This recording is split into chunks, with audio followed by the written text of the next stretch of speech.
67 Mathematics, Term 1, Chapter 1, Exercise 1.3, Question number 4. Charan had a bank savings of rupees 7,50,250. He withdrew rupees 5,34,500 for educational purpose. Find the balance in his account. So, பாருங்க டோட்டலாக பார்த்தீங்கன்னா உங்கள் பேங்கில் 7,50,250 rupees இருந்திருக்கு. 7,50,250 இருந்திருக்கு. இதில் இருந்து 5,34,500 வெளியே எடுத்துடுறாரு, வித்ட்ரா பண்ணிடுறாரு.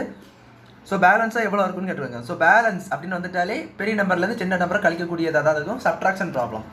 ஸோ பேலன்ஸ் அமௌண்ட் டோட்டல் அமௌண்ட்டை கொடுத்துட்டாங்க rupees 7,50,250 கொடுத்துட்டாங்க. வித்ட்ரூ அதாவது எவ்வளோ வித்ட்ரூ பண்ணியிருக்காங்க,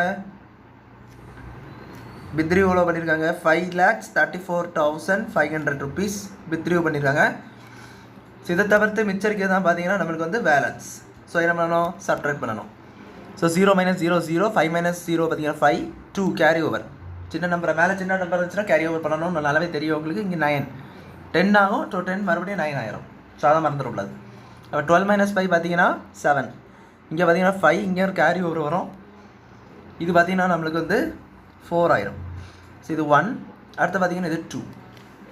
7 - 5 பார்த்தீங்கன்னா 2. ஸோ உங்களுக்கு டோட்டல் பேலன்ஸ் அமௌண்ட் எவ்வளோ பார்த்தீங்கன்னா, பேலன்ஸ் அமௌண்ட் டோட்டல் எவ்வளோன்னு பார்த்தீங்கன்னா rupees 2,15,715 சொல்லி இந்த சம்மை நீங்கள் முடிச்சிடலாம். ஸோ அவ்வளோதான் அந்த சம் புரியுது. தேங்க்யூ.